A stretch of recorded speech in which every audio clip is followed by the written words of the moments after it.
están? Sean ustedes bienvenidos a Edición Matinal, este programa que te acompaña hasta las 11 con Alexis Aveiro. ¿Cómo le va? Un placer. Bien, Sol, arrancamos esta jornada. 2 minutos han pasado de las 8 de la mañana, una temperatura de 24 grados. Se siente la humedad. Sí. No digo que el calor sea insoportable, pero evidentemente esa combinación con la humedad hace que sea desagradable. Llueve, no llueve, lloviznas. Finalmente el ambiente está inestable. Está inestable. Sí. Vamos a hablar de eso para arrancar, ¿le parece? Para arrancar con Edición Matinal les comento. El este del país, 8 de la mañana con 7 minutos. Joel López, manifestación de camioneros en el este. ¿La situación cuál es? ¿Qué tal, Alexis? Saludos a Sol, a los televidentes. Justamente indignados están los camioneros por la manera precaria que están trabajando nuestros profesionales de la salud para la toma de muestras del COVID-19 en la zona primaria de Ciudad del Este. Sin ninguna comodidad, ustedes pueden observar en el video justamente cómo están trabajando y haciéndolo humanamente posible para que de una u otra forma también puedan detectar esta enfermedad, pero lamentable, por sobre todas las cosas, es sumamente lamentable. Estamos a metros del epicentro de esta enfermedad y si esta es la seriedad que ofrece el Ministerio de Salud para combatir esta enfermedad, medio que va dando pena en los últimos tiempos. Y para ponerle la cerecita a la torta de la indignación, también cuando el camionero ya realizó su prueba o su muestra, se le da una boletita de rifa de barrio, un numerito que dice prueba COVID, tal fecha. Ahí también ustedes pueden observar. Eso está indignando justamente a los camioneros, quienes piden mayor seriedad, por sobre todas las cosas, por parte del Ministerio de Salud, por lo menos un ticket institucionalizado con toda la garantía de que el trabajo de prueba va a ser exhaustiva, que de una u otra forma esto se está haciendo de la manera responsable, es lo que solicitan justamente los camioneros también. Aquí estamos hablando de la precariedad que de una u otra forma los propios médicos ya no pueden paliar porque ya están haciéndolo humanamente posible y demás, porque también incluso adquieren tapabocas porque hay faltante de este insumo en varios hospitales. Nos reportan los profesionales médicos de que hay faltante de varios insumos para combatir esta enfermedad, compañeros. Y además de todo eso podemos observar la extensa fila. Sí. Afortunadamente, y haciendo un buen uso de la palabra, que no se salga de contexto, Joel, hablamos de que esta aglomeración se da en días en los que no hay salida de vehículos normales del Puente de la Amistad. Es decir, esto en condiciones normales, en otras épocas no relacionadas al del COVID, finalmente sería realmente lo más parecido a un caos. Bueno, vamos a hablar de una fila de casi 4 a 5 kilómetros, Alexis, a esta hora por lo menos. Bueno, algo que también venían de alguna manera mencionando ya los que están abocados al rubro de justamente los camioneros, que ya vienen denunciando varias situaciones. Ahora se suma esta, con imágenes que estamos compartiendo también a través de estas. Estamos atentos, Joel, a cualquier novedad desde ese punto. Bueno, vamos a acompañar nosotros todo el reclamo y el repudio de los camioneros que están también exigiendo mayor garantía y por sobre todas las cosas, mayor respaldo por parte del Ministerio de Salud, porque ellos dicen de que ellos están dando lo máximo de sí para poder colaborar y cooperar también con las autoridades. Gracias, Joel. Desde el este del país, todos los detalles en el departamento del Alto Paraná, siempre con el equipo de C9N. Nosotros volvemos aquí a Asunción con muchas noticias. Recuerden que estamos en todas las redes sociales y que pueden acompañarnos también a través de esas plataformas. Ahora vamos a repasar informaciones que tienen que ver justamente con la situación del COVID-19 en nuestro país. ¿Cuál es la última estadística, la que se ha brindado a través de su cuenta oficial, la cuenta oficial del ministro Julio Mazzoleni? Bueno, vamos a repasar esos datos. Hablamos de que se procesaron 1.410 muestras, de las cuales 10 dieron positivo, 7 del exterior, por lo tanto en albergues, 2 contactos y 1 sin nexo, todos en aislamiento. Hablamos de 8 personas internadas, 2 de ellos en terapia intensiva. Son 28 nuevos recuperados, sumando así 603. Hablamos de un total de confirmados de 1.141. 45, me corrijo.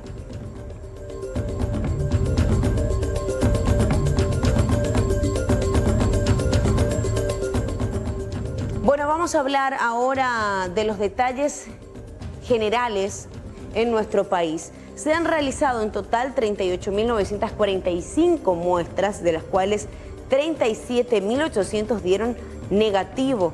1.145 hablamos de contagiados, el número que les venía mencionando más temprano. Actualmente hablamos de 531 activos. Datos importantes también tienen que ver con lo siguiente, desglosando más información de la cantidad de muestras. Vamos a la siguiente placa, que habla de esto. De los 1.145 contagiados, 8 están internados, 2 en terapia. Y hablamos de que la cantidad de recuperados es mayor a la de aislados, eso dentro de todo es positivo. 523 aislados, 603 recuperados y hablamos hasta el momento de 11 fallecidos.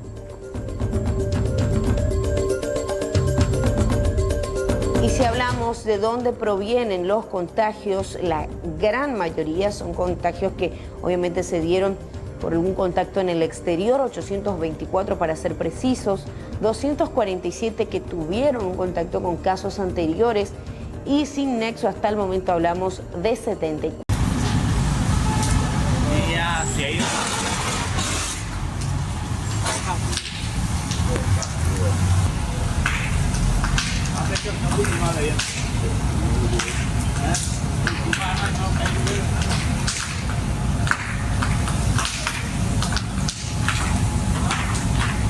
Pero solo para que se pueda dimensionar qué tan grande pudo haber sido esto, cuál magnitud pudo haber determinado si es que finalmente las llamas alcanzaban la estación de servicio que se encuentra ahí sobre General Díaz y Colón específicamente. Se trata de un colectivo de la línea 56, empresa La Sanlorenzana, hace el tramo San Lorenzo-Itaputampunta específicamente, acá cerca de Sajonia. Intervinieron bomberos voluntarios de la compañía cercana de Sajonia, específicamente vemos el arduo trabajo de 2 efectivos tratando de sofocar las llamas. Al parecer el colectivo presentó algunos desperfectos mecánicos. La rápida reacción del chofer evidentemente hizo que descendieran todos los pasajeros, intentó apagar el fuego con el matafuegos, valga la redundancia, sin embargo no fue suficiente y requirió la intervención de los bomberos voluntarios. Ahora, qué desgracia con mucha fortuna. Sí.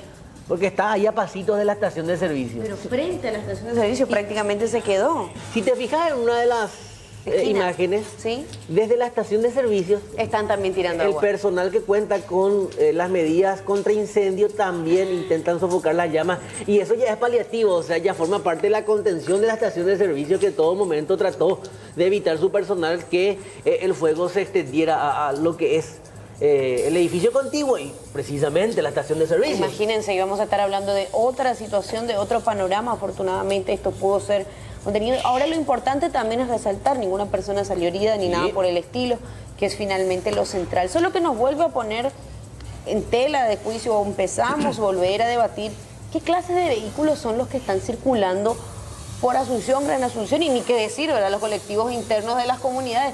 ¿Quiénes chequean esos colectivos? Un peligro. Apuntaba a vos, Sol, aparentemente, según lo que queda de la estructura del colectivo, sería un convencional, un bus convencional. Parece, ¿no? Uno de los viejitos. Uno de los viejitos. Bueno, pareciera. Eso. Destacar el trabajo de bomberos, destacar la reacción también del personal de la estación de servicios, del chofer, y bueno, el llamado a la atención a analizar las condiciones técnicas de los buses. Totalmente.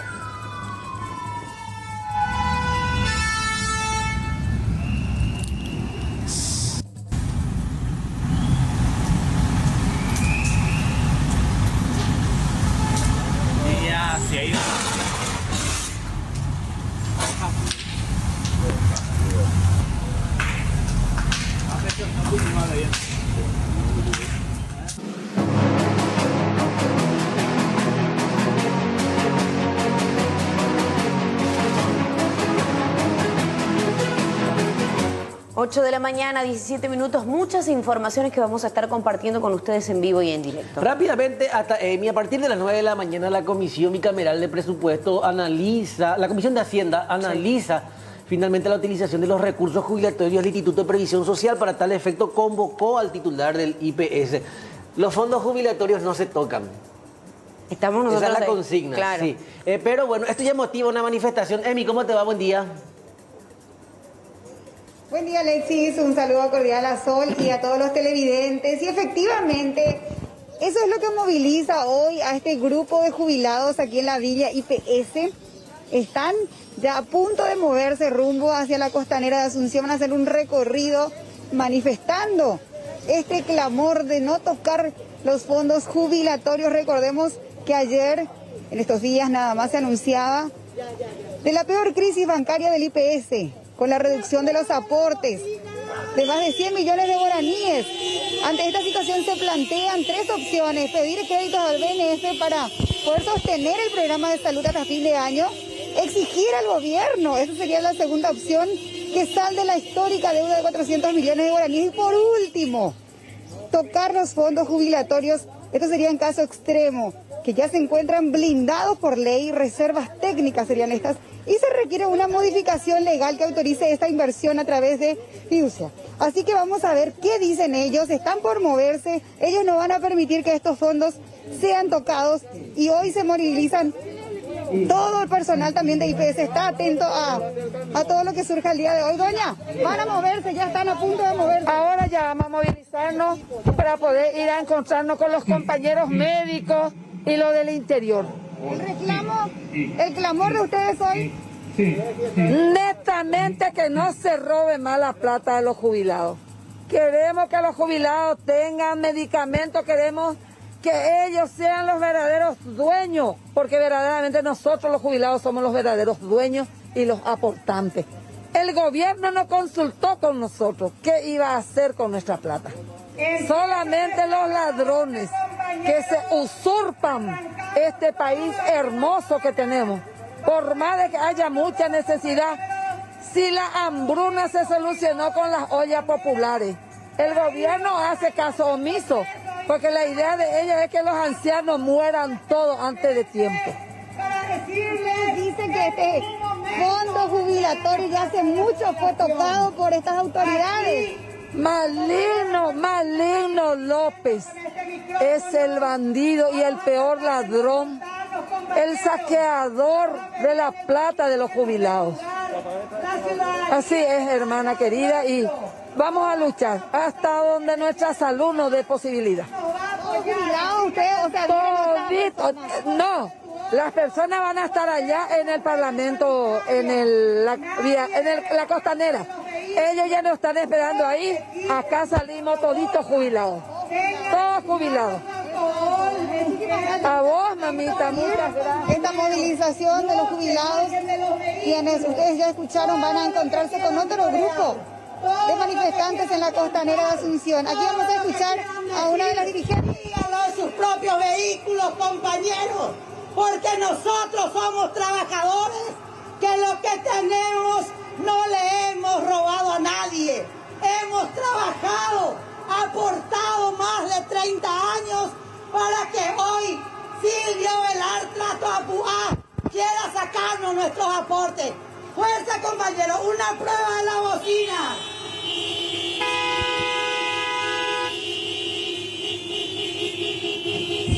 Cada uno subiendo a sus vehículos y con los bocinazos van a empezar a marchar. Hay un camión que va a liderar al grupo de manifestantes, todos esos vehículos. ¡Vamos a luchar nuevamente! Y ya se inicia. Nada, tengo entendido que vos tenés que movilizarte con ellos, tenés que seguir la caravana. Hay un tramo hasta la costanera, aparentemente respetando siempre también las medidas de seguridad. Y te dejamos seguir con el trabajo, por lo menos en esta primera etapa, bastante concreta la denuncia y por sobre todo los motivos por los cuales se manifiestan estas personas. Y evidentemente en años y también en cuanto al espíritu de la ley jubilatoria, la consigna es: la jubilación no se toca. Pero por supuesto, Esos Emi, fondos no se tocan. te dejamos ubicarte. No le dejamos a Sí, le Emi dejamos trabajar, ya libre a Emi porque va a seguir esta caravana. Bueno, la sensación de todos también es la misma, ¿verdad? Como aportantes del Instituto de Previsión Social, veremos en qué termina todo esto. Bueno, seguimos avanzando. Hablamos ahora de esta situación que nos traslada a la primera región sanitaria, el departamento de Concepción. 6 trabajadores de blanco del Instituto de Previsión Social están en cuarentena son los que tuvieron contacto con el hombre de 70 años, quien ahora se encuentra en terapia intensiva a raíz de un cuadro grave de COVID-19. Por protocolo del Ministerio de Salud, 2 médicos, 3 licenciadas en enfermería y finalmente también las personas que estuvieron cerca del paciente se encuentran ya en cuarentena. Todos los profesionales que atendieron al paciente están sin ningún síntoma y tenían todos los equipos de protección para evitar cualquier tipo de contagio. Recordemos el caso de este hombre de 70 años, se encuentra internado en terapia intensiva, presenta una patología de base, enfermo él de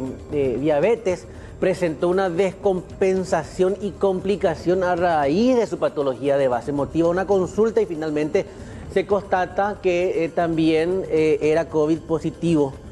Y entonces ya rápidamente a raíz de las complicaciones ingresa a sala de terapia intensiva. Hoy o de los que hoy nos tenemos que ocupar y entender cuáles son las zonas en donde justamente se dan estos casos. La tecnología, la digitalidad al servicio de la salud, ese es el mapa de nuestro país evidentemente y ya fíjense ustedes primero el desprendimiento por región, la cantidad de casos en Alto Paraná, Central, Paraguarí, Asunción y otras ciudades. Alto Paraná 48, fíjate vos la cantidad.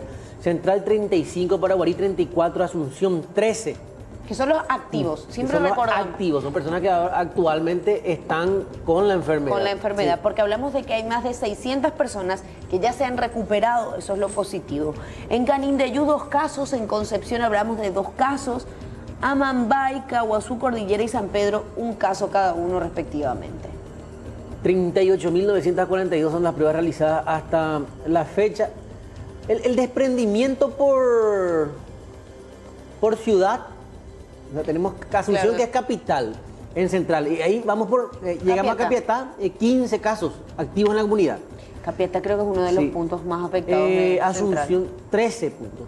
Por ejemplo, si vamos a Lambaré, Roque, Paraguarí, 2. En San Roque, González, hablamos de 28 Es ampliar el mapa y en base a la ampliación del mapa te van apareciendo las ciudades. Claro, porque esto le decimos a la gente, simplemente ingresar.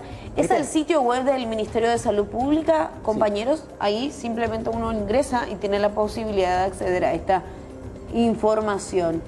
Bueno, algunos detalles que vayamos brindando con todos ustedes también. Ustedes lo pueden chequear, lo pueden buscar incluso por ciudad. Ahí hay un buscador. Sí. Lambaré, o sea, yo como referencia nomás. Y también obviamente porque resido en la ciudad. Claro. Lambaré 5 casos. 5 casos, pocos relativamente. Sí, todos aislados, por supuesto, a esta altura. Mira Villa Elisa. 1 caso. Un solo caso. Vamos a ver San Lorenzo, 2 casos, Sol. 2 casos en la zona de San Lorenzo. Vayamos a Fernando de la Mora, en donde se registran 2 casos activos. Siempre hablamos de casos activos. Si mira por Central, Ñemby, 1 solo caso. 1 solo caso. Villeta, 2. 2 casos. Recordarás, por ejemplo, la preocupación que existía en Villeta, en esta comunidad. Teniendo en cuenta el albañil que recorrió prácticamente todo un asentamiento, había más de 100 personas señalaron que tenían o tuvieron un actualizar contacto. La información de cómo avanzan ahí en Villeta, su cuarentena. Sí, con el jefe agendado de la... también, agendado. A ver, Itagua, 1 solo caso.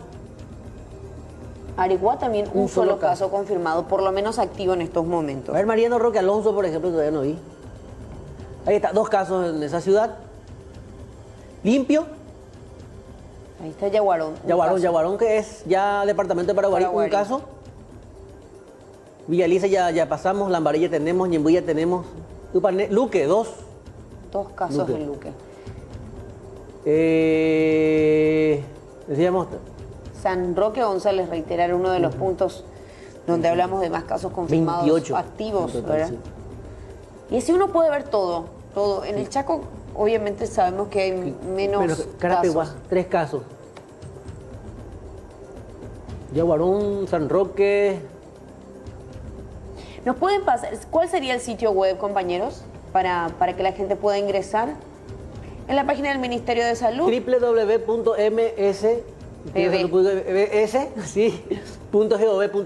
Entonces ahí va a haber un apartado en donde van a poder ingresar y hacer la búsqueda por comunidad de los casos activos. Hacerlo fácil. Ministerio de Salud Pública Paraguay, en el buscador de Google y te aparece el... Claro, Es muy sencillo. Sí. Entonces, así también se tiene el seguimiento de casos activos por comunidad, específicamente los detalles que también sirven para de alguna manera ver cuáles son las zonas más afectadas y qué medidas se tomarán en esos puntos seguramente en los próximos días, teniendo en cuenta que los jueves, Alexis, se sabrá si pasamos o no a la siguiente fase. O si se tenemos una semana más de esta primera, de esta fase, sí, de esta fase. Si pasamos a la fase 3, fase 2, veremos si se extiende un poquitito más.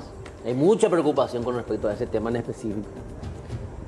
Ciudad del Este, 26 casos en Ciudad del Este, es la segunda ciudad en donde se registra la mayor cantidad de casos.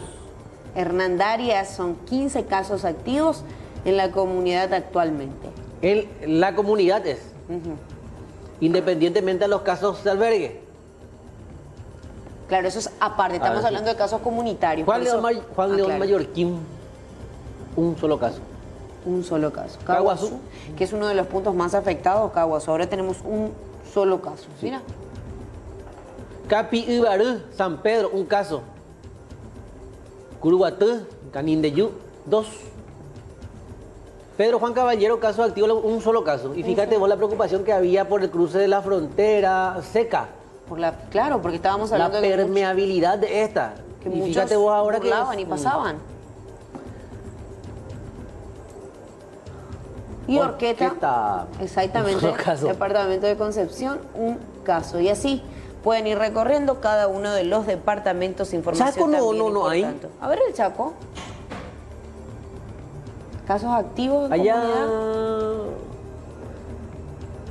5 millones de guaraníes. El vehículo utilizado para ese hecho delictivo fue abandonado por los asaltantes a 1 kilómetro del lugar y a 800 metros de la comisaría 21 Central. El automóvil se robó el pasado 28 de mayo en la jurisdicción de la comisaría 31 de Reducto.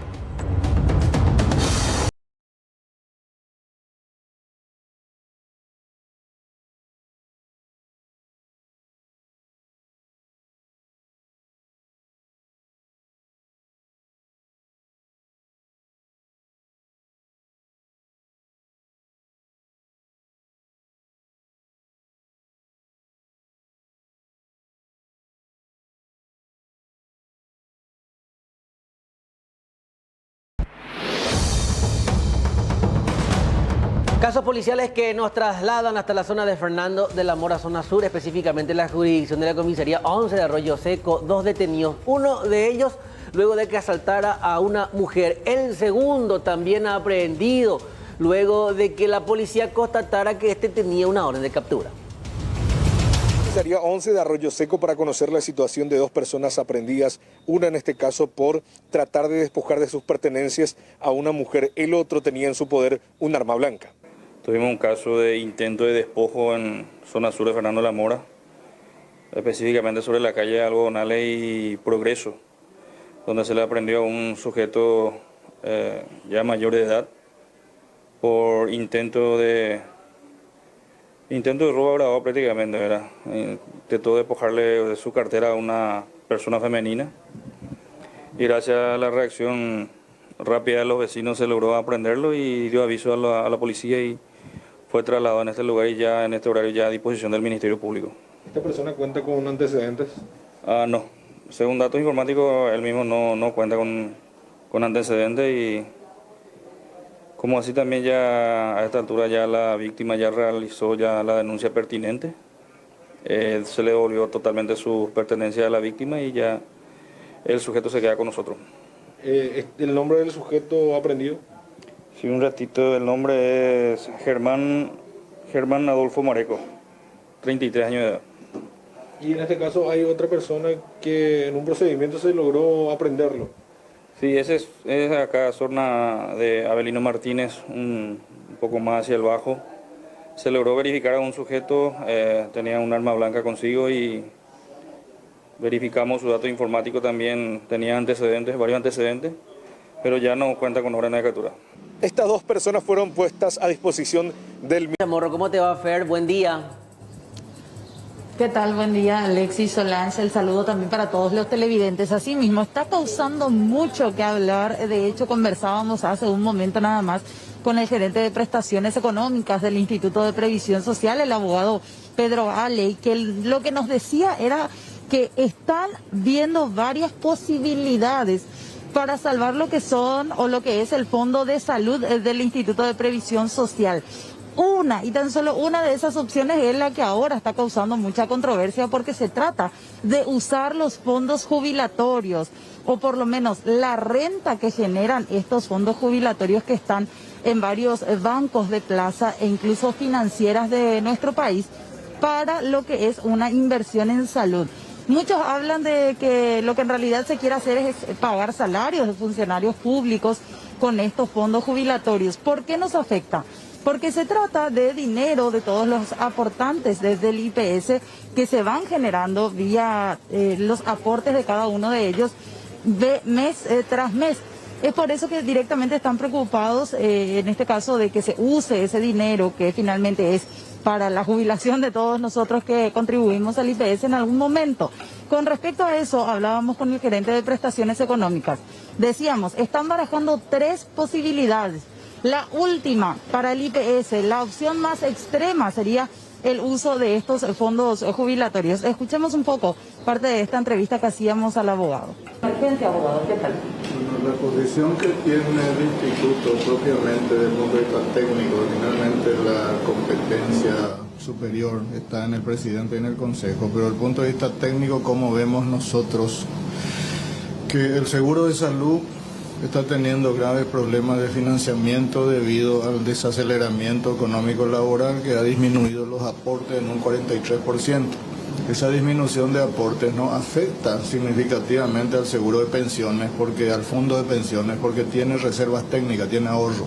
Puede aguantar esto y otras crisis más sin ningún problema por 10, 20, 30 años también. Pero el seguro de salud es un programa presupuestario. Es decir, no tiene reserva, no tiene ahorro. Si no hay ingresos, no hay gasto que se pueda hacer. Eso ocurre en cualquier pequeño negocio o en la NASA también, si querés. Si no hay ingresos, no hay gasto.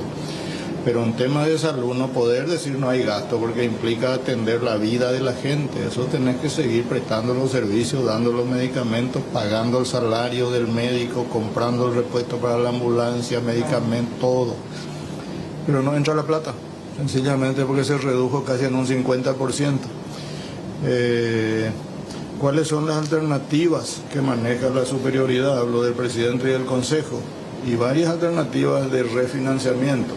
Uno es una operación financiera con la banca oficial pública, que tengo entendido es el agente pagador o financiero, digamos, en este caso de la pandemia, BNF, que muy bien podría el instituto tomar un préstamo, un crédito de N millones de dólares para atenuar un poco ese déficit de salud. Cuando hablo de N millones de dólares, hagan los cálculos ustedes, porque hablamos de que salud necesita entre 50 y 70 millones de dólares por mes para funcionar. ¿De eso cuánto está recibiendo, abogado? O sea, de esos 50, 70 que salud necesita, vía aportes o vía otro tipo de inversiones, ¿cuánto está teniendo ahora salud mensualmente? Y de 40 millones de dólares que recibía mensualmente bajó a 20. Bajó a 20. O sea que el déficit estaría en el orden de los 50 millones de dólares por mes, haciendo grandes números. Sí. Primer plan es BNF, un crédito, que creo que es lo más avanzado. Segundo plan es hablar con el Estado respecto a honrar el saldo de la deuda del Estado con el Seguro Social. El Estado ya le entregó en la administración actual a el IPS 100 millones de dólares que se están usando para subsidio por desempleo o compensación económica por suspensión de contratos, se llama. La gente conoce como subsidio por desempleo. Y para pagar reposo por enfermedad por COVID, que nos llegaron a 40. O sea, gracias a Dios se quedó ahí. Subsidio por desempleo, ya pagamos 150.000 beneficios, ya tenemos 150.000 beneficios disponibilizados por un valor total de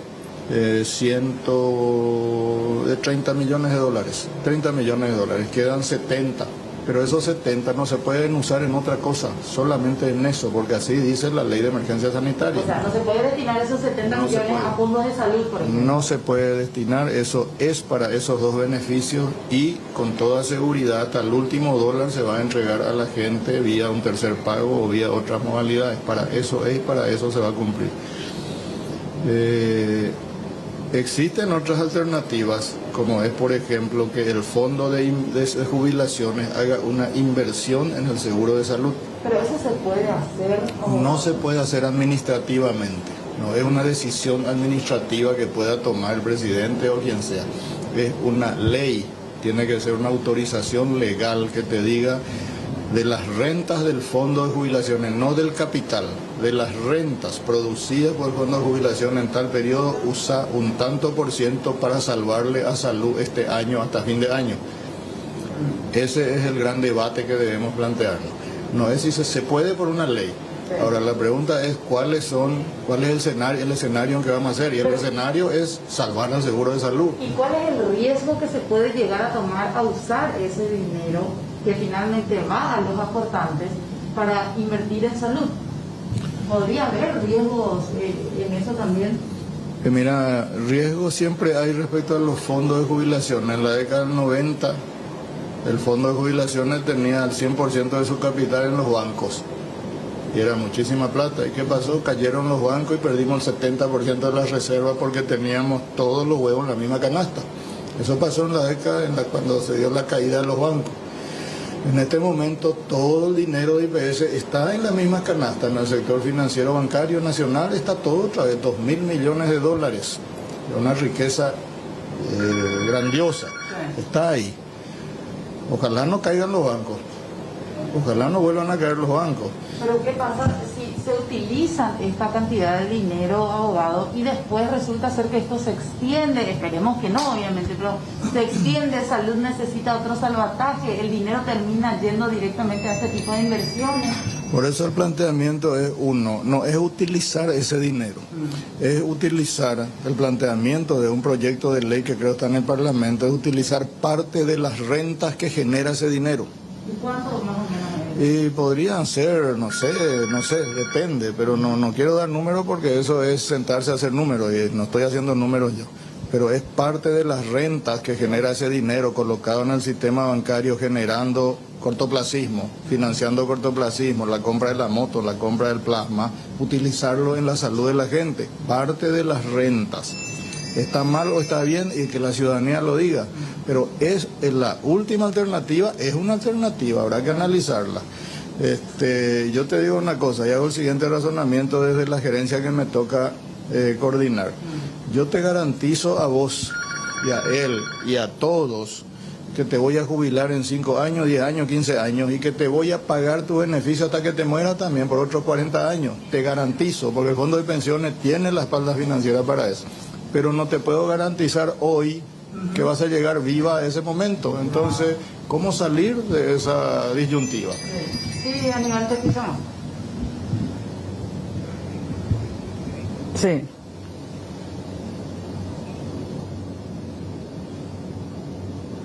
Sí.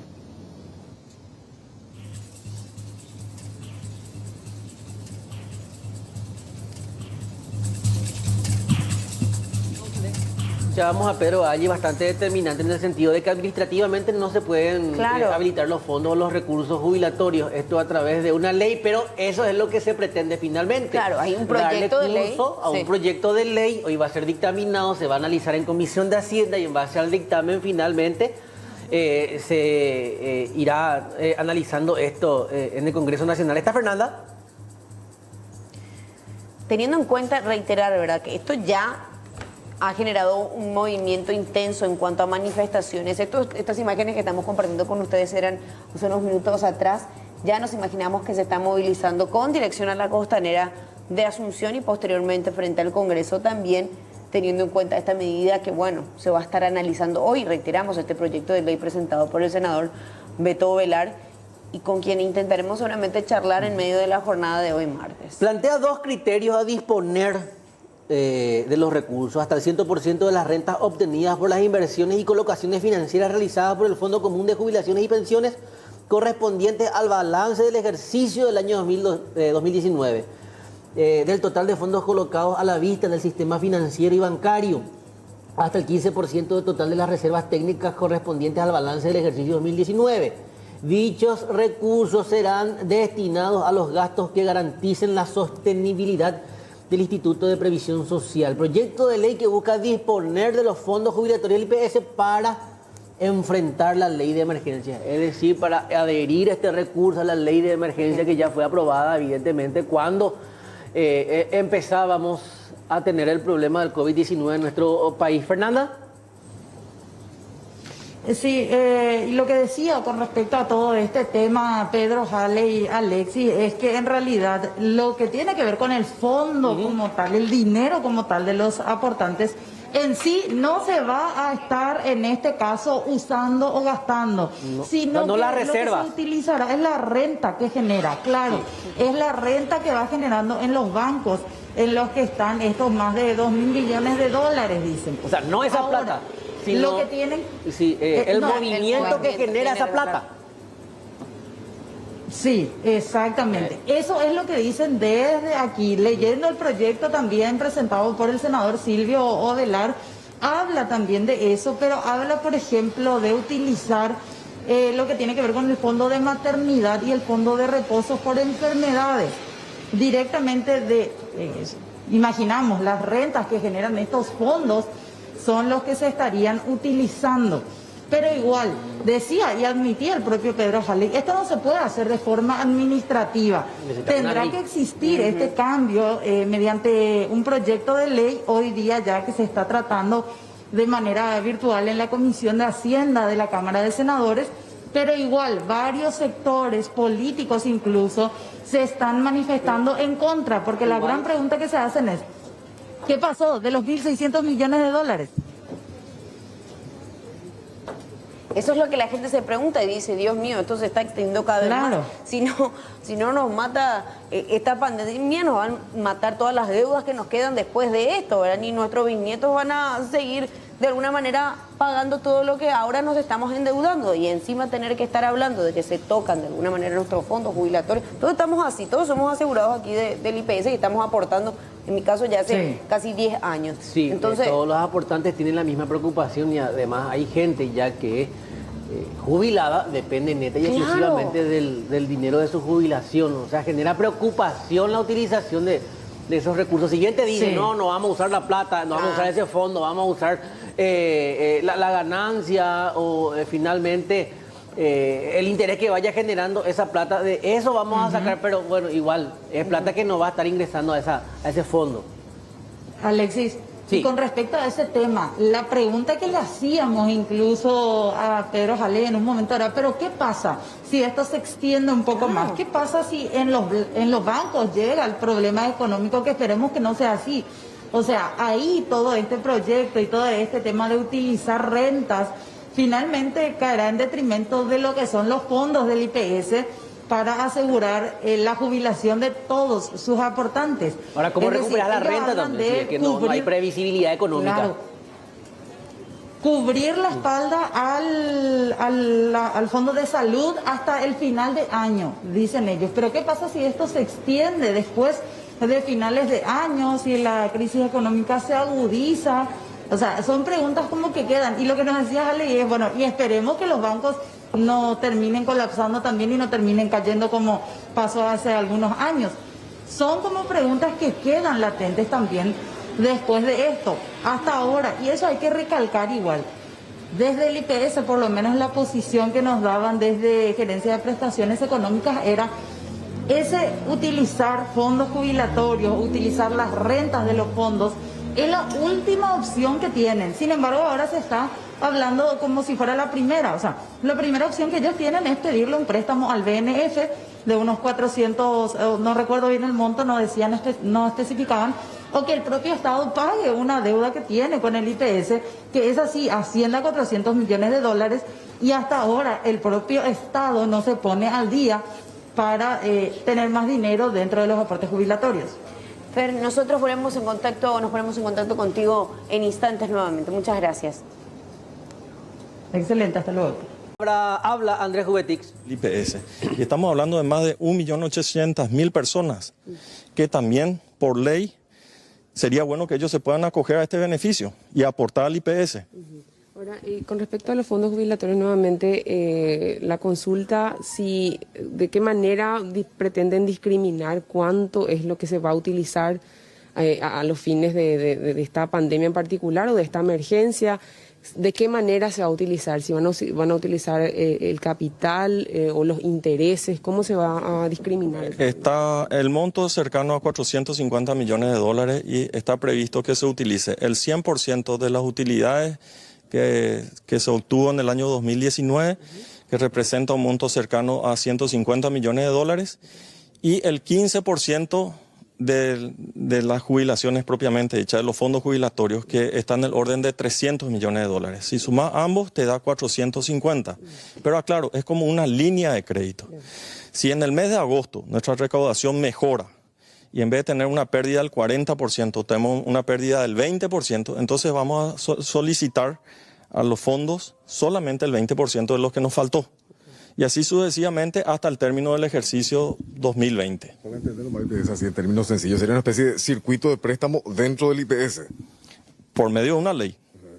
Y usar ese fondo que tenés para jubilación para poder seguir atendiendo a la gente. Y que va a tener un repago y va a tener una tasa de interés más alta de la que hoy está cobrando a través de los bancos. Y poder sostener el funcionamiento de la estructura de IPS implica también el tema salarios. Sostener y mejorar incluye salarios, por supuesto. El médico, el enfermero, el chofer de la ambulancia necesita cobrar su salario. Y nosotros necesitamos mejorar la atención de nuestros servicios. Acuérdense que estamos haciendo una campaña muy fuerte y muy buena de la descentralización de los servicios de atención que presta el IPS en el interior del país. Hemos habilitado hace poco Pedro Juan Caballero. La semana que viene, Dios mediante, vamos a inaugurar Santaní y así sucesivamente vamos a ir mejorando las instalaciones e inaugurando varios hospitales en cabeceras departamentales que van a permitir que los beneficiarios, los aportantes, no tengan que venir a la capital para ser atendidos únicamente en el hospital central. Van a poder ser atendidos en Pedro Juan, en Santaní, en Encarnación, en Ciudad del Este y en todas las cabeceras departamentales. En cuanto a la falta de pago de salarios, porque hay un reclamo también de los trabajadores de IPS, ¿la solución que plantea hoy la administración es esta o hay otra, digamos? Porque decía, bajó la recaudación y se impacta directamente. Esta, y estamos abiertos a cualquier otra que pueda haber.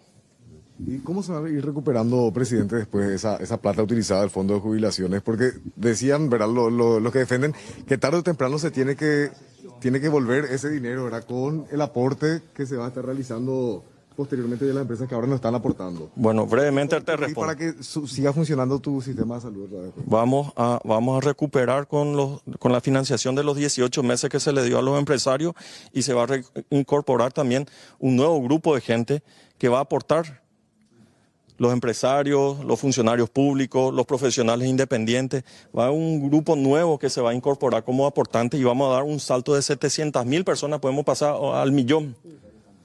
Gracias, presidente. Que tenga un buen día. Presidente Andrés Jubetich, él es el presidente del IPS que está participando de la reunión aquí de la Comisión de Hacienda. ¿Están en cuarentena esos medicamentos? Están en cuarentena. Porque había una denuncia de que un niño fue afectado, fue utilizado ese medicamento por él. Hemos solicitado informes de que nos traigan los análisis, las pruebas, toda la documentación que respalda esa denuncia y si fuera así, haremos las acciones legales pertinentes para avanzar, ¿verdad? Pero hoy está fuera de esto, es un medicamento y médico social. Están en cuarentena. Hace referencia a una denuncia de medicamentos prohibidos por IMEDIC S.A. que habrían sido utilizados por el Instituto de Previsión Social. Ahí Guillermo Chávez les está mostrando todo el equipo técnico del Instituto de Previsión Social, se encuentran los diferentes gerentes de la previsional y aquí a mis espaldas van a ver ustedes que esta sesión se va a realizar de manera virtual, Alexis Solange. Okay. Fíjate, ahí están los diferentes senadores que forman parte de la Comisión de Hacienda, así que comienza ahora esta reunión y después veremos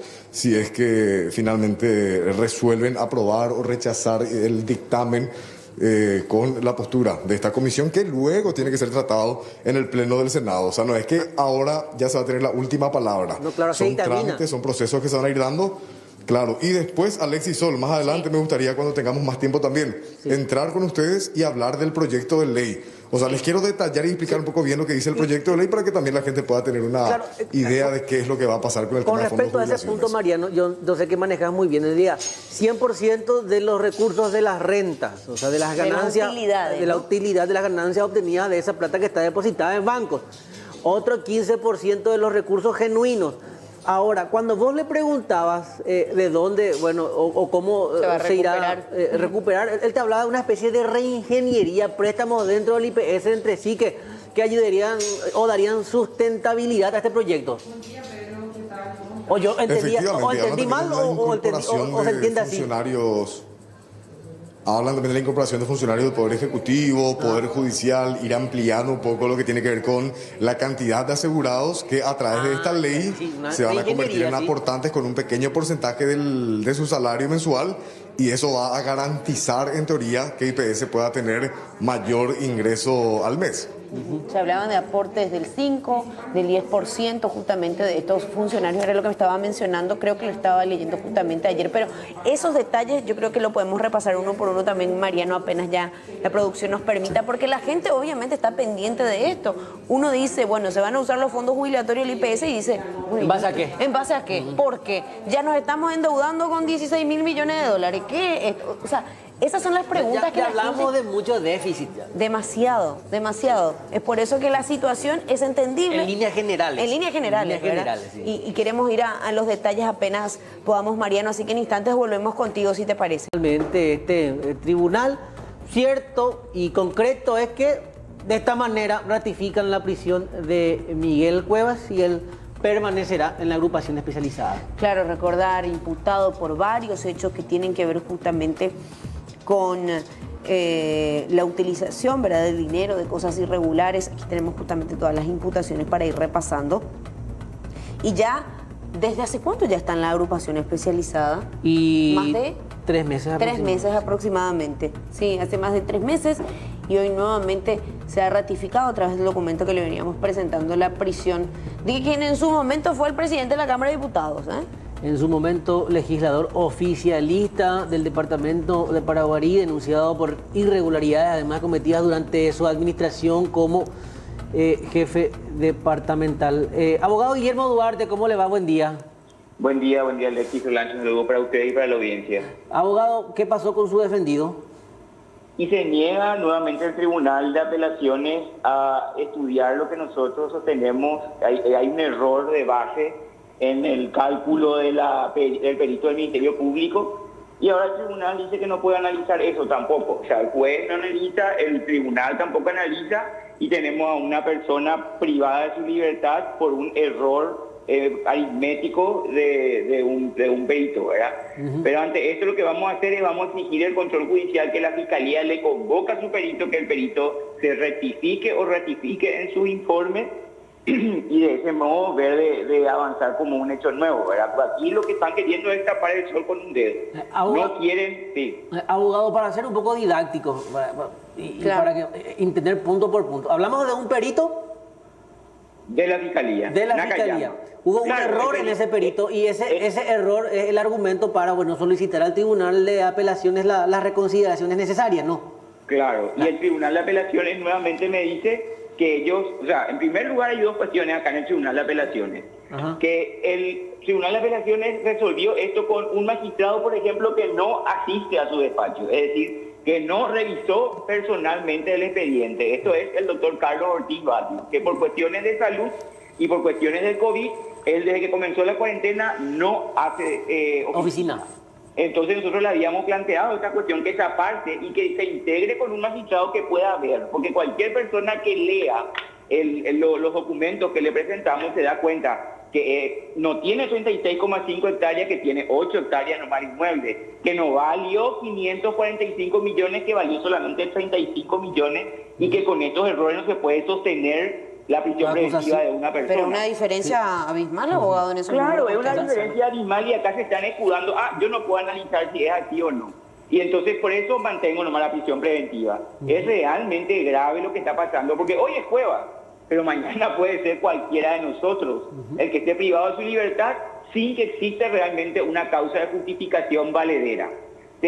Ahora estamos presentando ya el pedido al Ministerio Público, que sea el ministro, porque todos nos dicen, en la etapa preparatoria, quien tiene que analizar esto es el Ministerio Público. Bueno, como ya está recusado Piñanes, tenemos una nueva fiscal que es Natalia Fuster. A Natalia Fuster le vamos a pedir que convoque a junta de peritos y que se verifique si hay error. Y luego de eso, que ella misma se encargue de enmendar los errores del Ministerio Público. Ahora, de algún modo se tiene que resolver esta cuestión. No puede estar privado de su libertad una persona sobre una base errada. Con respecto a ese punto en específico, o sea, el error del perito hace que no se sustente la investigación de la Fiscalía o sus argumentos, abogado. Claro, el error del perito infla los supuestos gastos del diputado Cuevas. Claro, y entonces, si vos corregís los números del perito, vas a tener que no hay enriquecimiento ilícito. Y si no hay enriquecimiento ilícito, no hay prisión preventiva. Abogado, para repasar esos números, porque la investigación refiere que el legislador tuvo un ingreso de 5.734 millones de guaraníes y un egreso de 7.439 millones desde el ingreso a la función pública, un saldo negativo de 1.705 millones. Estos son los números que ustedes señalan que no coinciden. Claro, porque esos números se fundan, ¿cómo se llama? En la pericia de Nakayama. ¿En la qué, perdón? En la pericia de Nakayama. De la que estamos hablando, Y claro, y es el perito que cometió los errores. Si uno toma, por ejemplo, la pericia del perito Brites del Poder Judicial, hay una diferencia de 4.000 millones de guaraníes en el valor de los inmuebles entre lo que dice Nakayama y lo que dice Brites. El valor real.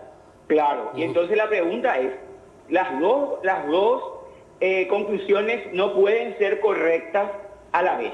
Acá una de las dos tiene algún problema.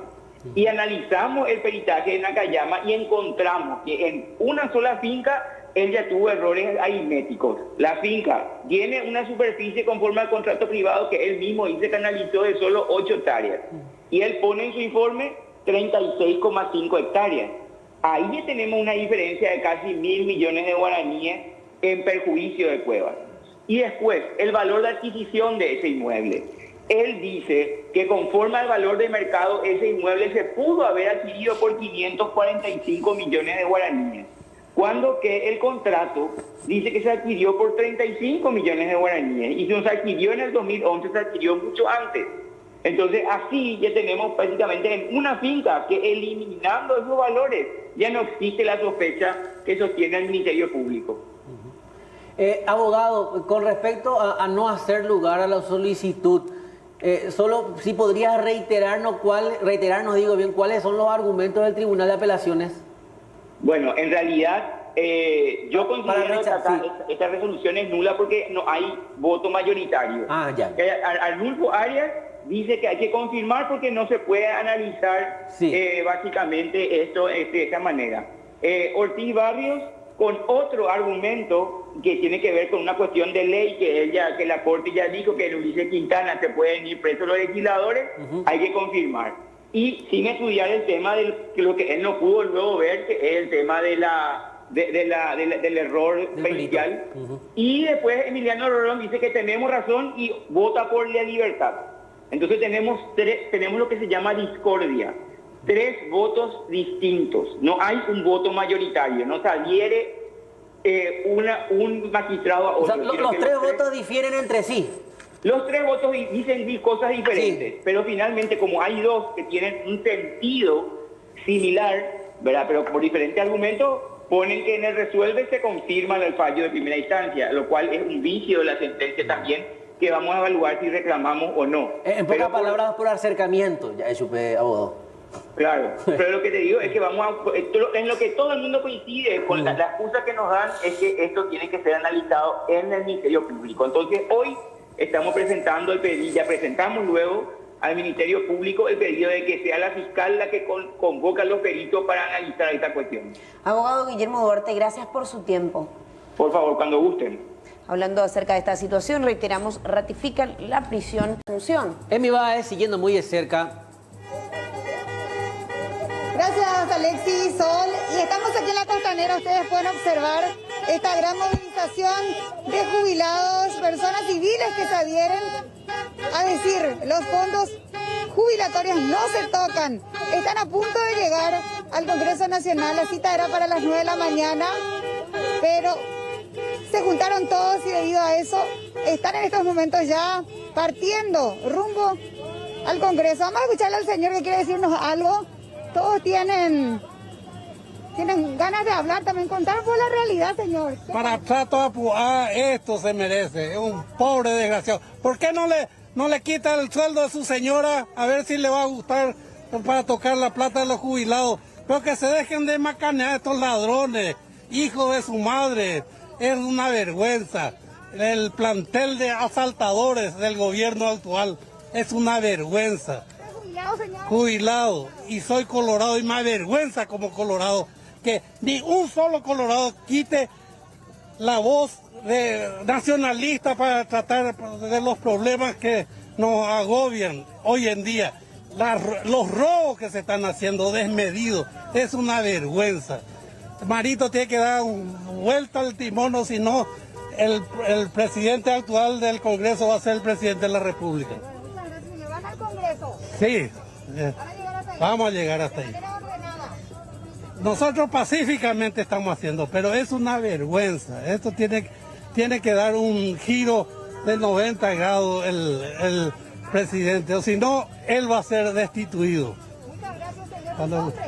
Roberto Roy, yo soy. Gracias, don Roberto, dándonos también su parecer. Vamos a escucharle a otros jubilados también, todos jubilados aparentemente. Acá el señor. Buen día, señor, ¿cómo le va? Buen día, buen día. ¿Se adhieren a la manifestación? Nosotros somos AMEJUBIS, AMEJUBIS, Asociación de Médicos Jubilados del IPS. Bueno, él continúa escuchando todas las manifestaciones de los jubilados que ahora obviamente se manifiestan llegando al Congreso. 9 de la mañana con 24 minutos, específicamente hablando siempre de este tema, argumenta los fundamentos el proyectista, el senador Silvio Velar. Sereno de parte nuestra. Por esa sencilla razón, apreciados senadores, colegas de la comisión, creí conveniente presentarlo, tratarlo. Lógicamente queda a cargo nuestro debatir a profundidad. Las otras comisiones también lo harán en su momento. Lo importante es que le demos la importancia a esta situación que estamos viviendo. Presidente, tiene la palabra. Oye, muchas gracias, presidente. Muchas gracias, senador Rasmussen. Con relación a cómo queremos planificar la incorporación, evidentemente tiene que ser en forma escalonada. Entiendo que la parte de la función pública, de la incorporación de los funcionarios a través de los distintos poderes, Poder Judicial, Ejecutivo y Legislativo, debe ser gradual. Entiendo que hay contratos con otras empresas privadas que están dando hoy la cobertura, hay que respetar esos contratos y en la medida que cada poder considere, tendríamos que hacer un plan de acción de incorporación. Y coincido con usted que no puede ser a largo plazo, debería ser de este año a 2023 o máximo del 2025, para que de esa forma vaya incorporándose gente y al mismo tiempo nos permita a nosotros fortalecer la descentralización de la atención de nuestros servicios. Insisto en eso porque es muy importante que ustedes conozcan y la ciudadanía conozca que el Instituto de Previsión Social se haya abocado plenamente al fortalecimiento de la descentralización de la atención de nuestros servicios, empezando con las cabeceras departamentales, en virtud a varias obras que se han terminado y que se están terminando dentro de este periodo y quizás un par de horas más el año que viene en el interior. Eso va a permitir que la gente del interior del país no tenga que venir hasta la capital para ser atendido.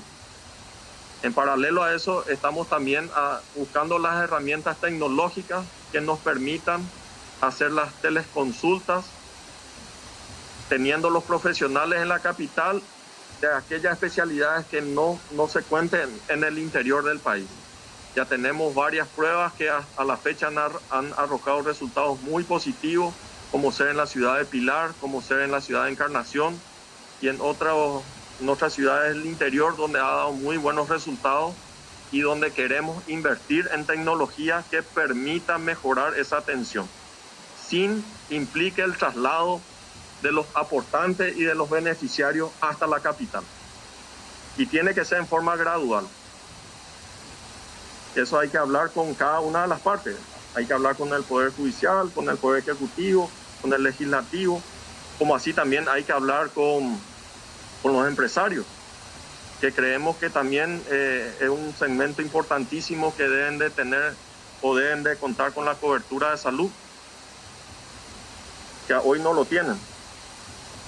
Y también deberíamos de ver cómo se puede implementar la incorporación de todos estos profesionales independientes. Estamos hablando de más de 1.800.000 personas.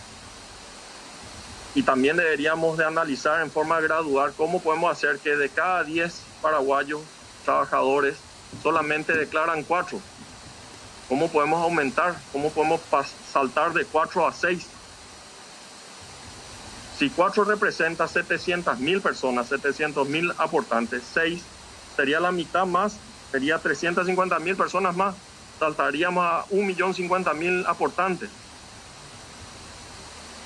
Y eso tiene que ir acompañado de una muy buena descentralización de los servicios que presta el IPS. Y esa descentralización tiene que ser en el interior del país principalmente, en las cabeceras departamentales.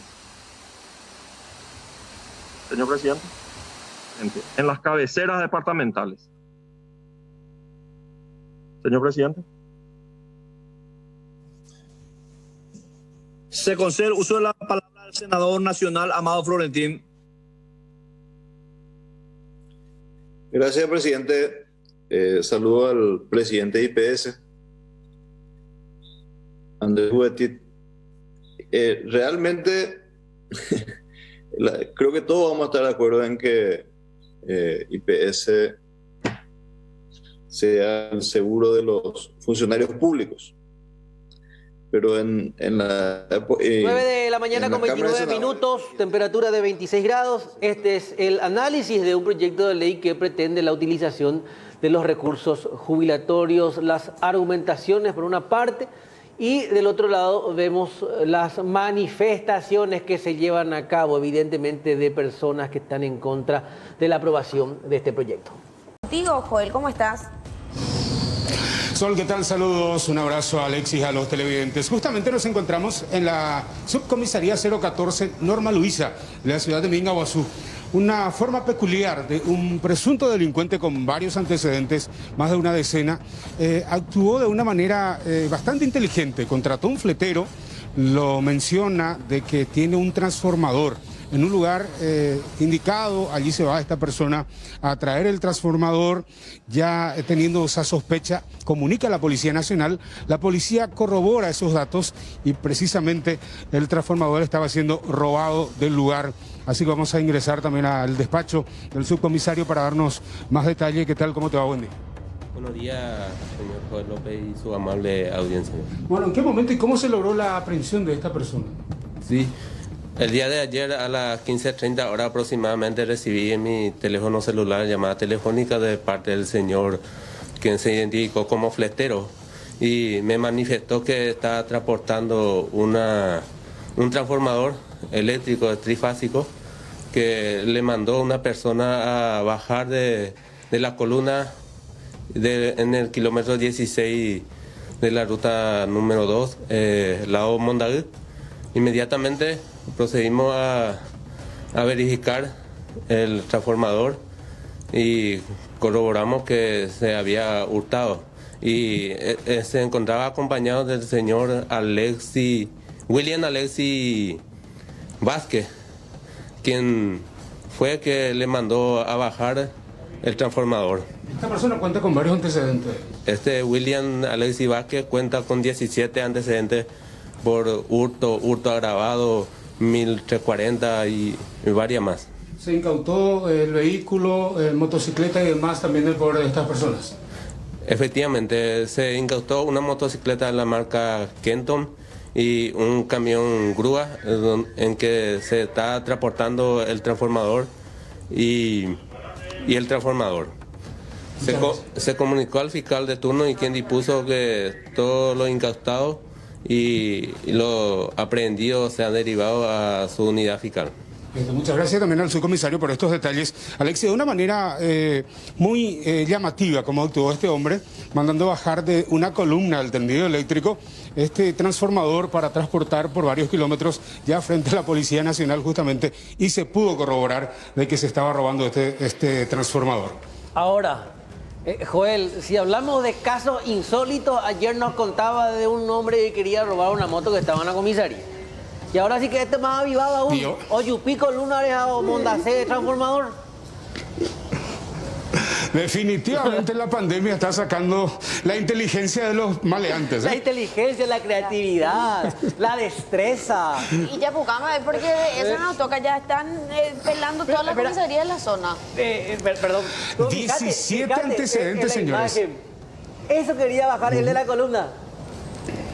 Así mismo, mandó bajar de la columna diciendo que es su propiedad y que le transporte en otro lugar. La policía se percató ya en el kilómetro 12 de Ciudad del Este que estaban transportando ese transformador, porque el fletero comunicó a la policía porque le parecía algo raro. Le llamó al subcomisario, le dice, mira, estoy transportando un transformador, pero me parece raro. Un tipo normal me pidió para bajar de la columna y estoy transportando esto. Entonces allí la policía también pudo constatar que se estaba robando. Gracias, Joel. Muy amable por este reporte. Hasta luego. 9 de la mañana con 41 minutos. Temperatura de 26 grados. Emilce, que está en la manifestación de los jubilados. Emilce, contigo nuevamente. Bueno, son imágenes de este recorrido, calle Presidente Franco, inmediaciones de la Comandancia de la Policía Nacional. La fila que se extiende, extensa por cierto, una gran cantidad de personas. En esta imagen de apoyo podemos observar que todas, evidentemente, cumpliendo las medidas de seguridad sanitaria, tapabocas, el distanciamiento y evidentemente la menor cantidad, ya cuando hablamos de las personas que están en sus vehículos, la menor cantidad posible en el habitáculo, en el interior. La fila extensa por sobre todo, y se manifiestan a bocinazos a lo largo de las calles capitalinas en repudio en contra de este proyecto de ley que pretende la utilización de recursos jubilatorios. Exactamente, estamos hablando de que ya había, expuso hace instantes Andrés Gubetich los números actuales del IPS. 100 millones de dólares son los ingresos mensuales corrientes del IPS, 100 millones de dólares mensuales. Hablamos de que nada más ingresaron este mes 57 millones de dólares, lo que es un 43% menos, y por eso que están viendo en esta crisis financiera buscar plata para pagar salario desde julio, y tienen que ver con esto. La probabilidad, al menos hay un proyecto de utilizar los fondos jubilatorios, y eso genera obviamente todo esto. Esta es la manifestación en otro punto, siempre en la capital, Congreso Nacional. A esta hora la reunión de la Comisión de Hacienda que deberá dictaminar sobre este proyecto de ley. Emi, ¿estás? Estamos, Alexis. Estamos con el compañero Hernán moviéndonos lentamente detrás de esta caravana, y ustedes pueden observar. Lentamente va moviéndose, están girando, prácticamente haciendo una vuelta al Congreso Nacional como protesta, pidiendo que los fondos jubilatorios no sean tocados. Muchísimas personas que se adhieren también a esta movilización. Ahora quedamos un poquito estancados, voy a mostrarles un poquito lo que es la parte de atrás. Ahí. ¿Sí? Estamos haciendo una especie de malabarismo acá con Hernán para poder... Despacito nomás, no te vayas a preocupar, Liz, se entiende muy bien el trabajo de ustedes, ¿sí? Un ratito nada más quedaron, Alexis, pero van moviéndose. La idea es que ellos hagan varias vueltas alrededor de manera protesta, haciendo los bocinazos. No van a bajar, no van a hacer una protesta para evitar la aglomeración, y de esa manera van a hacer escuchar su voz y su clamor ante esta situación que a todos les afecta. Nos decía uno de los señores, vamos a llegar hasta las últimas instancias, ahora vamos a hacer una manifestación pacífica, pero caso contrario, si no se resuelve esta cuestión, vamos a llegar al extremo, a unirnos todos los jubilados y a llegar a una manifestación general. Vamos a dar la vuelta un poquito para mostrarles cómo Nuestra Señora de la Asunción, ¿no? Sí. Y presidente Franco. Cerca de la comandancia, Alex. Y hay sí. policías de tránsito también que van... Vamos, Pepe, la autocuera, Juan Emi. Opa, asa pues la autocuera. Emi, estamos hablando de cuántas cuadras más o menos, cuántos vehículos, ¿tenés algún número más o menos de la cantidad de participantes de esta medida? Le calculamos unos 300 vehículos aproximadamente. Muchísimo. Mal y pronto haciendo el cálculo, Sol, pero son muchísimos vehículos. Hablamos también con médicos jubilados, todos a bordo, entre 2 personas, nada más. Están bien organizados, entre 2 personas en cada vehículo, y van haciendo este recorrido. Hay muchísimo tránsito, ustedes pueden ver que la policía está controlando también, dando paso a otros rodados que vienen de otro sector, porque ya hay complicaciones en el tránsito. Microcentro de Asunción completamente congestionado ante esta movilización de jubilados, y ya mientras la sesión se desarrolla en el Congreso. Están atentos también, ellos tienen un móvil que lidera esta caravana, donde van teniendo todas las informaciones de la sindicalista, que les va dando todas las informaciones pertinentes, y así es el recorrido. Ahora nos separamos del primer grupo, otro grupo está hacia el centro, mucho más hacia el centro, hacia Sara, aproximadamente a 3 cuadras ya estamos, 2 cuadras digo bien. Ahora llegamos a Palma. ¿Qué? Palma, y detrás nuestro una cantidad impresionante de vehículos. Como ya les comentaba, ellos van girando, haciendo un recorrido por todo el microcentro, no se quedan porque ustedes saben de que no hay tampoco estacionamientos, es imposible estacionar en la zona del Congreso Nacional, es por eso que estamos moviéndonos detrás de ellos. En cualquier momento ellos pararían, es lo que no tenemos bien exacto dónde pararían, pero la Costanera de Asunción es otro de los puntos donde van a quedar a dar un balance de todo lo que fue el día de hoy, y luego posteriormente continúa la movilización, bastante cargada. Y todos pendientes de lo que se está resolviendo a esta hora. Nos imaginamos que también a través de los diversos medios radiales están escuchando y están atentos a las exposiciones que se están haciendo a esta hora, ¿verdad? Por supuesto, cada uno tiene en su vehículo, vemos el señor que tiene ahí la radio, y una de las personas también que va informando a través de un grupo de WhatsApp que tienen ellos, están muy bien informados, y tienen otro grupo también que está dentro del Congreso, otro grupo de personas también alrededor ahí en la plaza, pero no le permiten, hay policías también que están trabajando, no permiten la aglomeración. Y ya escuchábamos al inicio de la nota, cuando antes de que ellos salgan a hacer esta marcha pacífica, que todos tenían que estar con los tapabocas, no tenían que estar aglomerados, cada uno en sus vehículos, con las luces de stop y respetando las ordenanzas, las disposiciones que brinda la Policía Nacional. También vale recalcar eso, que la policía está acompañando, liderando con el camión líder de este grupo. Están acompañando muy de cerca a los efectivos policiales, Alexis Sol. Emi, conforme vaya avanzando la movilización, vamos a estar en permanente conexión contigo. De hecho, es evidentemente la conexión permanente. Comentarte también que en instantes vamos a establecer otro contacto en vivo y en directo. Fernanda Chamorro está en la Fiscalía porque un grupo de sindicalistas del Instituto de Previsión Social va a presentar una denuncia en contra de la administración de Claro, tanto contra la administración de Ubetich como también la administración de Benigno López, porque se habla de irregularidades en varias etapas, ¿verdad? Con diferentes representantes de esta institución, y hay 4 denuncias en realidad puntuales sobre diversas situaciones. Ellos también se están organizando, y todo hoy una mañana bastante tensa en ese sentido. A juzgar por la calle por la cual están transitando los manifestantes, es como que van a ser causa común y fuerza a los sindicalistas que ahora presentan la denuncia, porque Nuestra Señora. Fernanda Chamorro. ¿Qué amañado? ¿Por qué es sobrefacturado? ¿Y por qué es una empresa de maletín el responsable de la licitación? Bueno, estamos aquí, compañeros, con el señor Sergio Lovera Cañete. Él es presidente del Sindicato de Profesionales del IPS. Administración. Resulta que durante la pandemia presentaron 4 licitaciones de carácter urgente, ¿verdad? Ellos mencionaron, inclusive hay un dictamen de UOC, ¿verdad? Donde el director de UOC menciona de que esas licitaciones son de carácter impostergable. Sin embargo, por el dengue, sin embargo, el Ministerio de Salud en un momento dictaminó emergencia sanitaria. O sea, no tiene fundamento. Es más, nosotros tenemos un rubro 350, que es el rubro donde se licitó y se adjudicó el software. Tenemos 1 billón de disponibilidad presupuestaria. A la fe, en marzo tuvimos 800.000 millones de disponibilidad presupuestaria. Dentro de ese rubro tenemos minibuses, compra de hospitales, tenemos medicamentos, tenemos ambulancias. Ellos tienen o tuvieron disponibilidad nada más y nada menos de 800.000 millones para adjudicar eso, pero ellos alegaron de carácter de urgencia.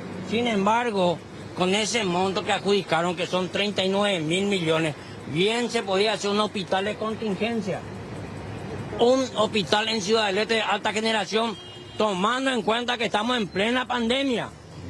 Es más, Última Hora ubicó la casa del titular, ellos fijaron domicilio en Asunción, no se ubicó ese domicilio que ubicaron ellos, estos representantes, estos que ganaron la licitación pertinente. Se encontró una casita humilde en Presidente Franco, cuyo dueño es el chofer del Lino Oviedo. Una vergüenza, una vergüenza. Es más, la Cámara de Software se manifestó, eso nosotros vamos a pedir testificar, ellos manifestaron de que con menos del 50% ellos podían adjudicar eso. O sea que 6 millones de dólares se adjudicó, nosotros podíamos tener eso en menos de 3 millones de dólares. ¿Cuánto daño respecto al tema también de 3 millones de dólares americanos solamente en esa licitación? Con respecto al fondo jubilatorio, ¿cuál es la posición que toman ustedes? Tenemos conocimiento pleno de eso, acabado.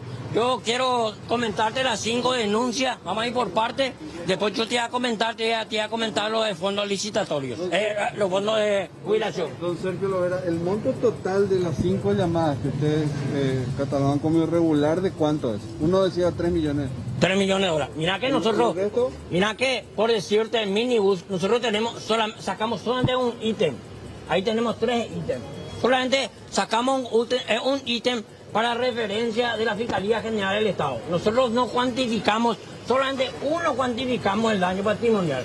Tiene 3 ítems. Ahí tenemos camiones, ahí tenemos ambulancias, por ejemplo, que ellos pagaron más de 650 millones, es una vergüenza. Una ambulancia nos cuesta más de 400 millones. Es más, el artículo 77 de la Carta Orgánica del IPS dice que nosotros tenemos liberación de impuestos, o sea, no pagamos gravámenes aduaneros y no los 15% y no pagamos autos y documentos. Este daño patrimonial de 3 millones de dólares, ¿a qué licitación específicamente? Software, específicamente software, bueno, sí. Esto se puede sumar un poco paradójicamente, don Sergio, a que ahora quieren meter la mano en el dinero de los jubilados. ¿Digo? Exactamente. Yo te voy a cuantificar lo del minibús ahora. Es importante que ustedes sepan. Yo le voy a cuantificar ya las 5 denuncias para que ustedes tengan un conocimiento acabado de lo que realmente nosotros estamos denunciando ahora. En cuanto a minibús ellos adjudicaron 897 millones cada uno. Son 1.700 y tanto. Bueno, ¿qué hicimos nosotros? El minibús de la marca Iveco. Solicitamos en la representación, en Clorinda nomás, solicitamos el precio del Iveco, precio FOB, precio de fábrica, sale 4.200.000 dólares, 200.000 pesos, por 60 viene a ser 243 millones, a eso se le suma gasto de traslado y despachante de aduana, son 302 millones de guaraníes cada minibús, o sea que sobrefacturaron más de 500 millones cada uno, 1.100 millones de la sobrefacturación de un ítem en cuanto a minibús. Te hablo responsablemente con todas las argumentaciones pertinentes. 5 denuncias. ¿Podríamos ver parte de ese documento por lo menos? Antes de presentarlo, don Sergio, por favor, estamos en vivo también y queremos que la gente vea a qué se refieren ustedes cuando... Ahí van a mostrar parte de estas 5 denuncias que van a estar presentando en este caso ante el Ministerio Público, ante la Unidad de Delitos Económicos y anticorrupción. A ver un poquito todo lo que tiene que ver con diferentes denuncias de hechos de corrupción, incluso con... Lo más importante, nosotros adjudicamos 39.000 millones de software. Con eso se puede hacer, este es el coste de un hospital de contingencia de última generación con el mismo rubro, ni siquiera más pedir reprogramación. Rubro 350 podemos hacer y podemos comprar ya mini UAI, hospital modular, 100 camas, con 100 camas, 5.120 millones nos cuesta. Ventilador pulmonar de alta complejidad, 100, nos cuesta 200 millones de guaraníes. Monitor multiparamétrico, 100, nos cuesta 45 millones.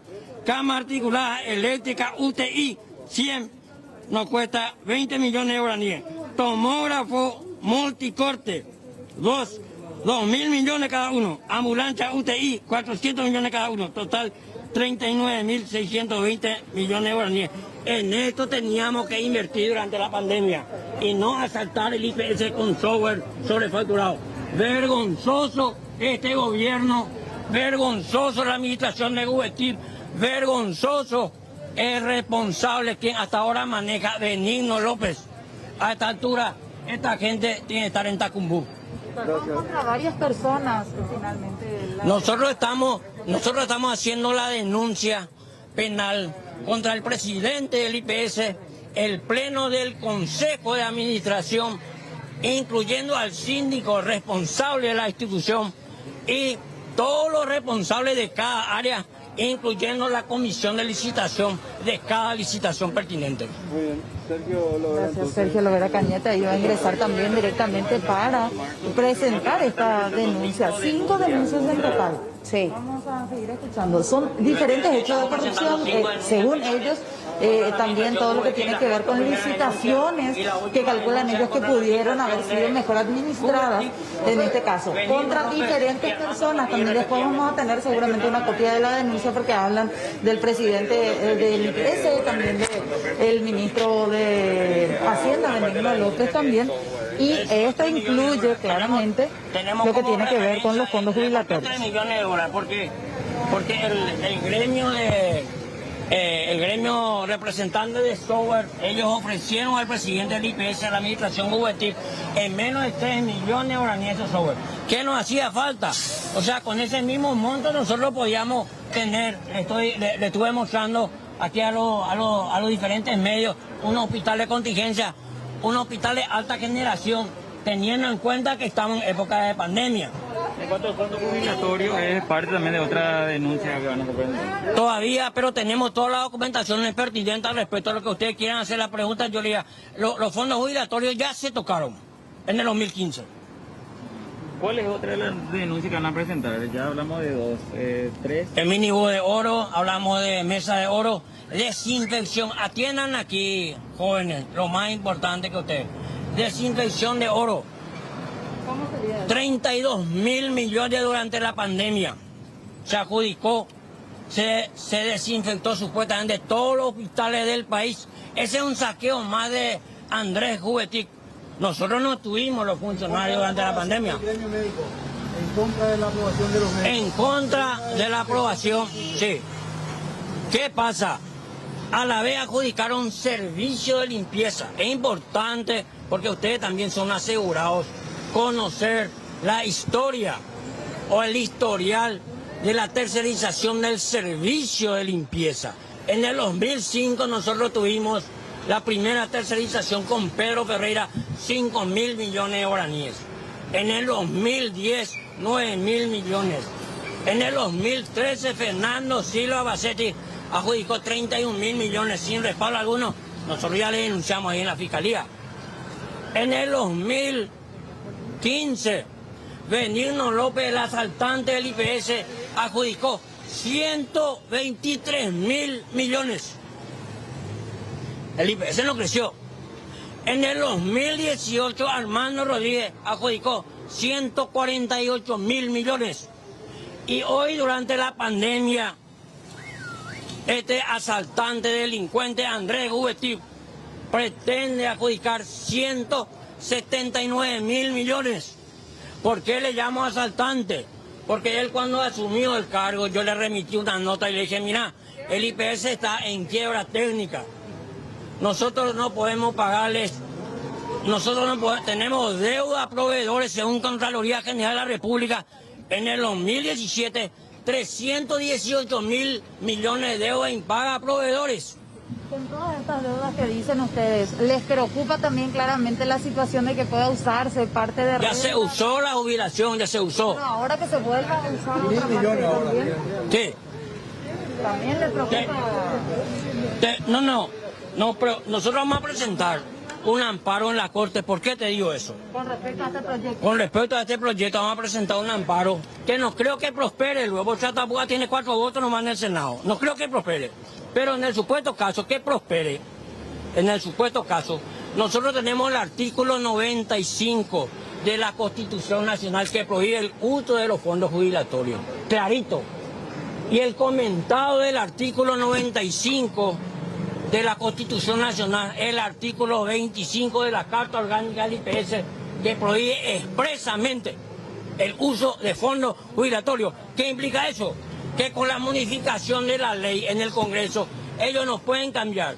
Esta ley se puede, el artículo 25 de la Carta Orgánica se puede cambiar solamente con la reforma constitucional. Eso es clarito. Ahí está también entonces lo que tiene que ver con estos sindicatos y el señor Sergio Lovera Cañete que explica. Fernanda, vos sabés que el punto que mencionas es muy importante porque decía administrativamente decía ahí no se puede, es a través de un proyecto de ley, pero ahora él dice que no es precisamente a través de un proyecto de ley, sino con la reforma constitucional recién se puede analizar esta situación. No sé si yo entendí mal o eso es lo que mencionó. Es así mismo como decías, así es como mencionaba también el señor, directamente lo que tiene que ver con reforma constitucional, porque según dicen también hay un artículo, el artículo 29. El artículo 29 es el que les ampara finalmente, don Sergio, para que no reformen lo que tienen que ver con esta Carta Orgánica. El artículo 95 de la Constitución Nacional. ¿En qué se basa? Dice seguridad social y el comentado del artículo 95 de la Constitución Nacional, el artículo 25 de la Carta Orgánica del IPS, donde prohíbe el uso de los fondos jubilatorios. O sea, es un comentado y entonces eso no tiene para cambiar con fuerza de ley, no. ¿Cuál es el riesgo de la utilización de los fondos jubilatorios? Constitucional. Sí, ¿cuál es el riesgo, Fernanda, de la utilización de los fondos jubilatorios? Claro. ¿Cuál es el riesgo que ustedes creen que puede conllevar usar estos fondos jubilatorios, así como usted dice, ya se usaron en el 2015? ¿Cuál es el riesgo para los aportantes? La quiebra técnica, totalmente. Nosotros, para que vos tengas idea, la Carta Orgánica está muy bien. Nosotros tenemos el artículo 27 que prohíbe préstamos a entes descentralizados, municipalidades y al Estado. 28 habla de la rentabilidad económica, clarito. ¿Qué implica eso? La rentabilidad económica en base a la tasa pasiva de inversión. ¿Qué es la tasa pasiva de inversión? Es la pérdida del valor del dinero en un año, es la inflación. Entonces, ¿cómo adjudica Benigno López fondos jubilatorios? En fondo, ellos hacen fideicomiso vía fondo de salud, adjudican a 5.1%. ¿Qué implica eso? La pérdida de valor en un año es de 4.20%. O sea que la utilidad del IPS, la ganancia del IPS durante 20 años es de 1%. Empeñaron nuestros fondos. ¿Quieren seguir empeñando? ¿Por qué? Porque Iquiquepe, de los 1%, está un 3% bajo la mesa, que se lleva a Benigno López y toda esta estructura corrupta, estructura política corrupta que tenemos en el Paraguay. Te hablo responsablemente. Gracias, Sergio. Sergio Lovera Cañete. Ahora ellos ingresan a hacer las denuncias correspondientes con respecto a estos otros 5 puntos, pero decían, no descartamos incluir también esta posibilidad de algún tipo de denuncia penal por el posible uso de los fondos jubilatorios del IPS que se quiere dar. Apenas es un proyecto, pero de aprobarse ellos ya están hablando de acudir directamente a la justicia para rever esta posible decisión que se podría dar. Excelente, gracias Fernanda. Reiterar, las 4 primeras denuncias son contra el presidente del Consejo, Andrés Gubetich, mientras que la última por el servicio de limpieza del año 2015. La fecha es contra Benigno López, Armando Rodríguez y también Gubetich. Hablamos de supuestas malversaciones, utilizaciones, sobrefacturaciones, licitaciones amañadas, eso es lo que denuncian las primeras denuncias, y también aparte lo que refiere a los fondos jubilatorios. Mañana movidísima en este sentido. El doctor Luis Roberto Escoto, representante de la OMS y la OPS ante nuestro país. Doctor, ¿cómo le va? Buen día. Muy buenos días, Alexis. ¿Cómo está usted? Muchísimas gracias por este contacto. Bueno, doctor, un trabajo intenso desde el inicio de la pandemia en nuestro país.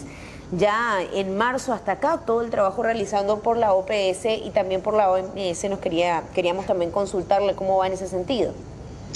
Bueno, como usted dice, desde el inicio de la pandemia, desde principios de enero, estamos trabajando intensamente con el Ministerio de Salud y con las autoridades nacionales, buscando dar la mejor respuesta posible, evitar el mayor sufrimiento humano posible y también mitigar el impacto de esta pandemia a nivel mundial y a nivel nacional particularmente.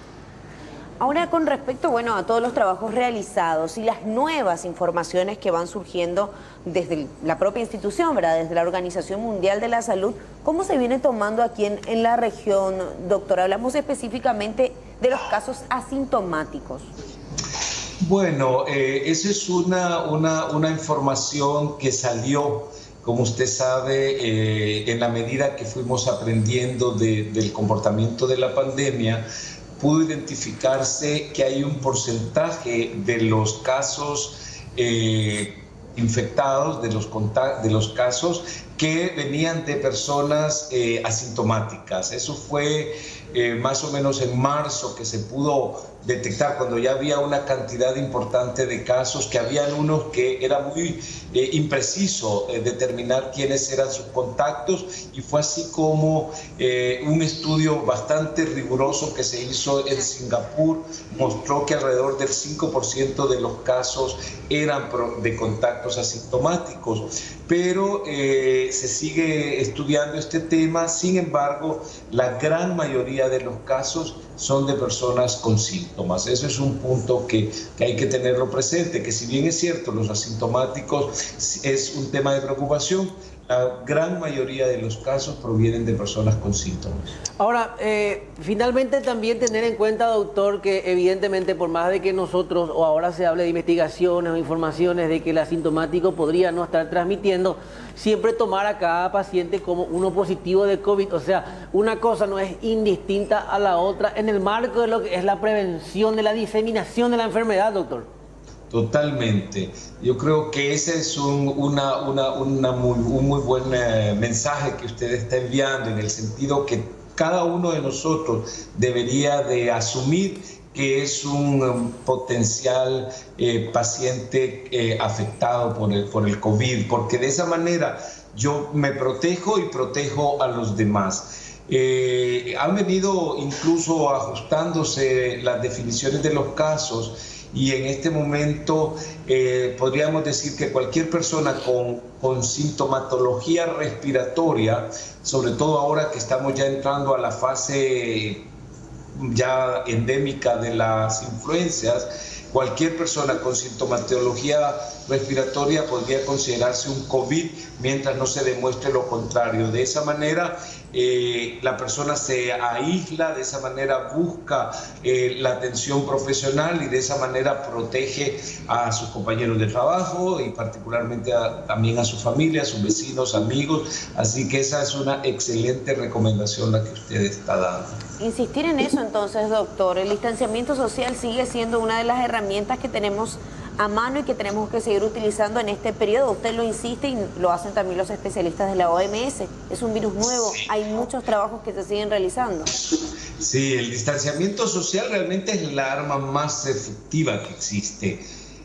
Hasta ahora no hay ninguna otra herramienta con mejores resultados que ese distanciamiento social, físico más bien. Insistimos en que porque la cercanía social es la que nos acompaña y nos tiene cerca de las personas que más afecto tenemos. Pero el distanciamiento físico, ese 1,5 metros, 2 metros de distancia, es lo que nos va a proteger. De ahí el lavado de manos es fundamental porque tenemos el riesgo de contaminarnos a través de algunas superficies que pudieran estar contaminadas y evitar tocarnos los ojos, la nariz, la boca. Por eso la barbilla se ha vuelto también una herramienta, porque en la medida que también la usemos apropiadamente, también nos puede servir como una barrera que complementa, no reemplaza el distanciamiento social, no reemplaza ninguna de las otras medidas,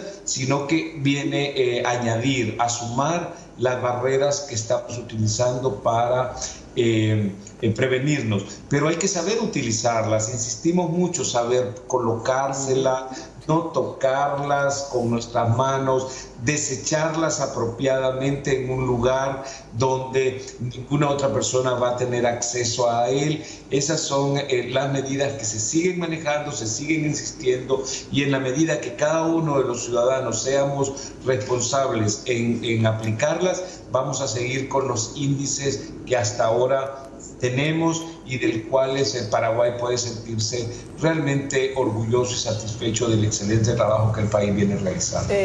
A propósito de ese excelente trabajo que usted destaca, doctor, estamos en una segunda fase de la cuarentena inteligente.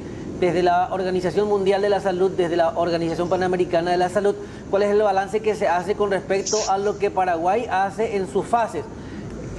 En otro punto, doctor, preocupa cierto relajamiento de la gente en esta segunda fase, y se habla de la posibilidad de extenderla por una semana más. El análisis de esos dos puntos, por favor.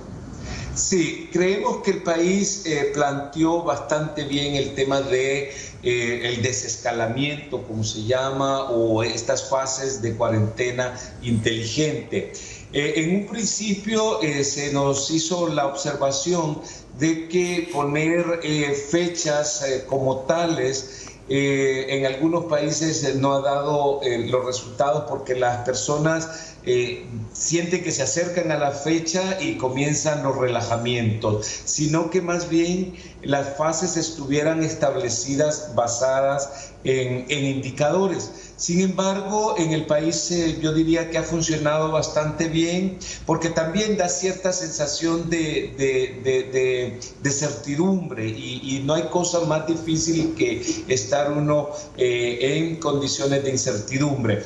Entonces, las fases han sido muy bien planteadas, los protocolos han sido bastante bien diseñadas, han sido difundidos, se ha capacitado a la gente, las empresas han tomado las medidas correspondientes, han hecho las inversiones correspondientes, y uno ve cómo la pandemia continúa evolucionando de una manera bastante satisfactoria. Sí es importante recalcar este punto, que las fases tienen esa también flexibilidad. Podemos avanzar, pero también podemos retroceder y podemos regresar a fase 0. Yo creo que las autoridades, el presidente, el ministro de Salud, como otras autoridades nacionales, han sido muy enfáticos en el sentido de que se prioriza la vida ante cualquier otra medida, porque cualquier economía, cualquier situación sin la vida no tiene sentido.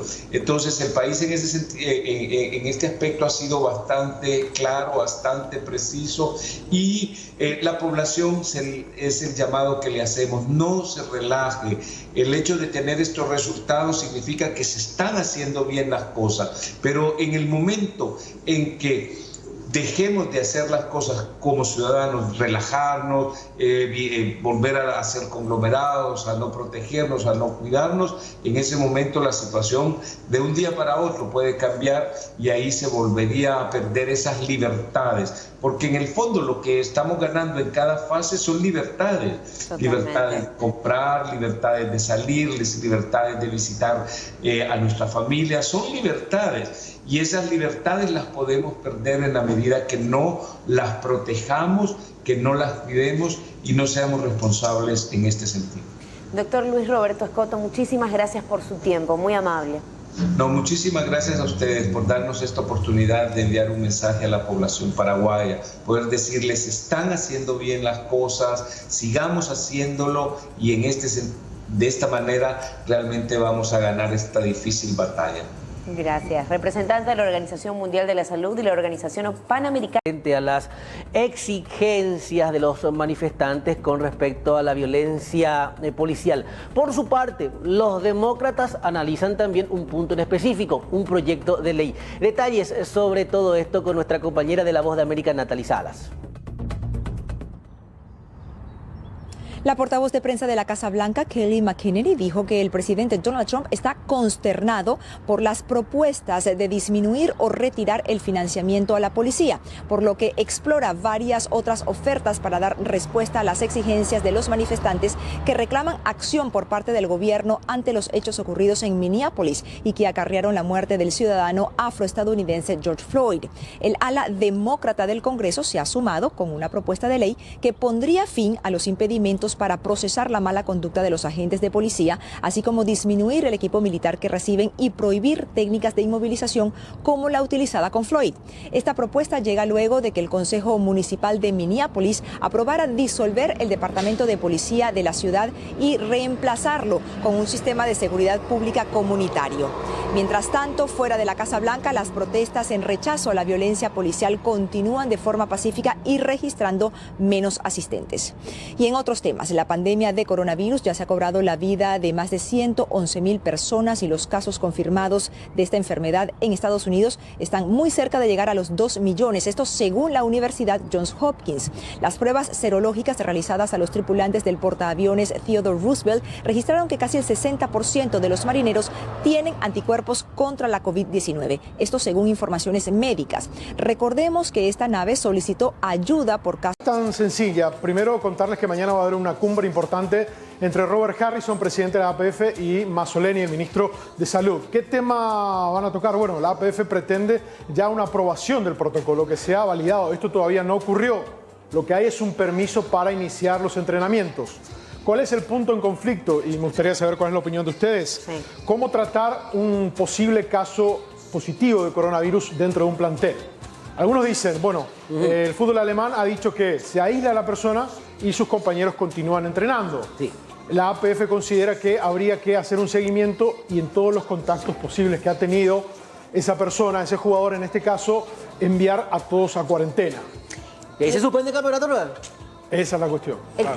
Pero es un planteamiento hasta lógico. Si una persona, un jugador da positivo al COVID-19, obviamente que estuvo en contacto con todos sus compañeros, de alguna manera con el personal que forma parte del club, etcétera, etcétera, etcétera. Por ende, todos van a tener que someterse a medidas de cuarentena. O sea, es complicado. Sí. Ahora, ese es el punto en cuestión. Tomamos como referencia también y hacemos una comparación Alemania, Paraguay. Sí. Bueno, hay diferencias. Sí, claro. Estructurales. Claro. Lo mencionamos porque fue el primer gran torneo en decir, bueno, acá estamos, jugamos. Hablamos de condiciones muy diferentes. Sí. Esa es la cuestión, chicos. Ese es el punto a debatir, a ponerse de acuerdo.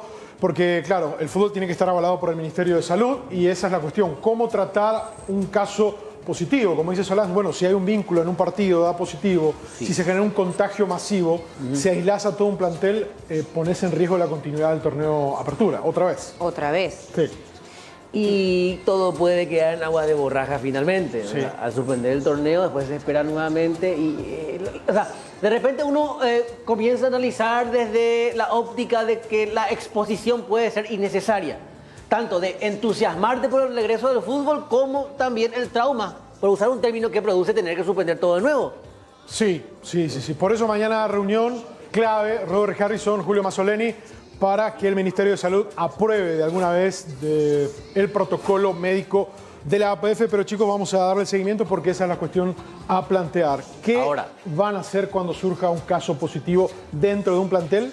Que bueno, no es que uno esté deseando, pero es factible que esto ocurra. Martín, no le pregunto su opinión, le pregunto usted qué cree. ¿Yo qué creo? ¿Que vuelve el fútbol o no en estas condiciones? Sí vuelve. Vuelve el fútbol. Va a volver. El 17. ¿Vuelve con la posibilidad de que todo se suspenda? si es que uno da positivo al COVID. Y es lo que se debe resolver. Vale, bueno, estaremos pendientes. ¿Cuándo nos dijiste la reunión? ¿Mañana? Mañana vamos a hacer el seguimiento a través del C9N. Perfecto, 10 de la mañana, 38 minutos, tenemos más noticias.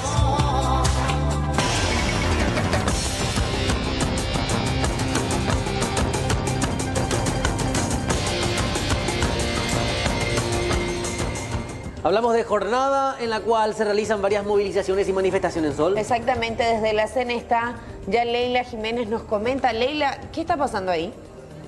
Bueno, se está llevando a cabo una manifestación, ¿qué tal, Sol y Alexis? Una manifestación frente a la Secretaría de Emergencia Nacional con personas que llegan desde diferentes puntos del Departamento Central.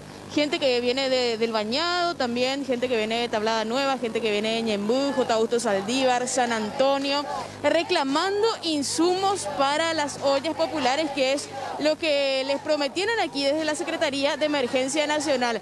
Que si bien ellos dicen que les llegó insumos en estos días, en la semana pasada, pero que esto prácticamente no es suficiente. Y me voy a acercar ya a una de ellas, a las representantes, justamente para que nos comente un poco acerca de esta situación que están atravesando, porque hay que tener en cuenta, y esto que ya lo venimos hablando desde hace varias semanas y desde que inició la cuarentena prácticamente, muchas familias están viviendo gracias también a las ollas populares, ¿no? Exactamente, hoy día las protagonistas de todo Paraguay, de la prensa, son las cocineras que se ingenian para conseguir lo que van a poner en su olla para que coman cantidad de gente, niños, gente que necesita en este momento.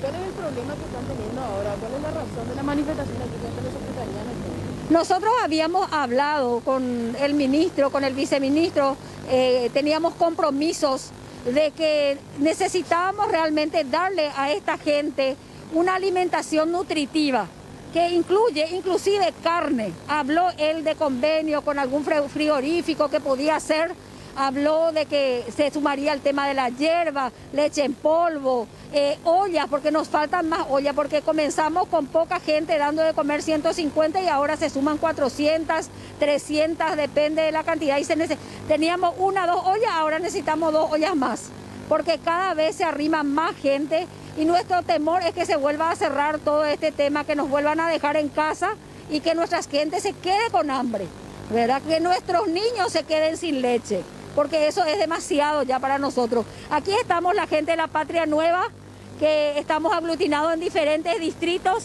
en Limpio, en Luque, en Itagua, en Ñemby, en San Antonio y en cantidad de otros distritos donde estamos trabajando con ellos socialmente para poder abastecer así las necesidades de la gente. Y cuando tenemos compromiso con la gente de la CEN, creemos que ellos tienen que honrar ese compromiso, si no nosotros como líderes nos sentimos realmente indignados porque somos nosotros los que pasamos la necesidad con nuestro pueblo. A este acuerdo de provisión de insumos habían llegado hace 2 semanas aproximadamente, cuando se manifestaban ustedes por primera vez. Sí, así mismo es, y no cumplen. Nos prometieron llevar leche, una olla que necesitamos allá, y no nos llevan, no cumplen. Nuestros hijos están cansados de tomar cocido negro. Ellos necesitan la leche, no es nosotras la mamá, los niños es lo que están necesitando. Y es nuestro derecho y venimos a reclamar, queremos que cumplan. Estamos... ¿Llegó algo después? Alguito, pero... Últimamente los kits que llegan, tienen por ejemplo el coquito, que era una bolsa de 5 kilos anteriormente, ahora tiene 2 kilos nomás. ¿Verdad? El arroz, vienen 2 bolsitas de 1 kilo cada uno. Una vergüenza es, una vergüenza realmente. Sí, vino 2 kilos de poroto, vino de repente, lo que vino de 5 kilos lo único fue harina, ¿verdad? Ni aceite siquiera vino de 5 litros, de 2 litros. Es indignante realmente que no podamos ayudarle a nuestra familia que tenemos los diferentes asentamientos, territorios sociales del central, porque lo que envían ellos realmente es indignante. Y se están repartiendo también vía municipalidad en los distritos a otras ollas que no son las nuestras.